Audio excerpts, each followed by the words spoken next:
কুড়িগ্রাম সদর হাসপাতাল 250 শয্যা বিশিষ্ট একটি হাসপাতাল। এই হাসপাতালের চারিদিকে ছড়িয়ে ছিটিয়ে আছে বিভিন্ন বর্জ্যের এই দুর্গন্ধ চরম আকার ধারণ করেছে। এখানে রোগীরা যেন আরও অসুস্থ হয়ে পড়ছে।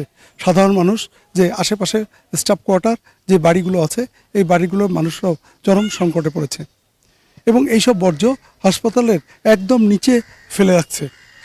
আমার পিছনেই রয়েছে বর্জ্যের স্তূপ এবং এই বর্জ্য এমনভাবে রাখছে যে উপরে যে রোগীরা আছে তারাও চরম সংকটে পড়ছে। কুড়িগ্রাম হাসপাতালের নিচের মধ্যে আমরা এখানে কাজ করতেছি, এখানে এরা আবর্জনা অনেক রাখছে, গন্ধতে এখানে কাজ করা যাচ্ছে না। এখানে এই আবর্জনার জন্য সবার অসুখ হওয়া লাগছে, আরও রোগী বেশি অসুস্থ হওয়া লাগছে। তাই এগুলো না সরাইলে তো আশপাশে জেলে বাড়ি আছে, এলেও তো আরও বেশি করে অসুখ হবে। এটা চিকিৎসা নিতে আসিয়ে এখানে যে অসুস্থ হচ্ছে। হাসপাতালের পিছনে যে আমরা এখানে আছি মসজিদের কাছে, এখানে আগে নোংরা দিয়ে বোঝাই হয়ে গেছে।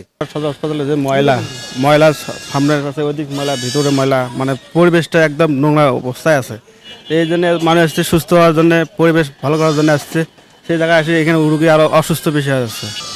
তাই বলছি এখানে যত দ্রুতভাবে ভালো পরিবেশ করা যায় সেটা হলো করা উত্তম কাজ।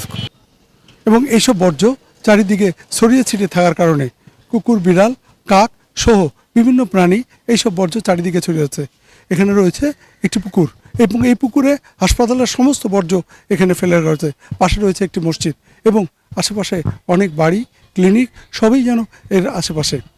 কর্তৃপক্ষ যেন ঘুম ভাঙেই না, যেন তারা বলছে যে আসলে এই বর্জ্য অপসারণ যে চুল্লি থাকা দরকার, এই চুল্লি এখানে নেই।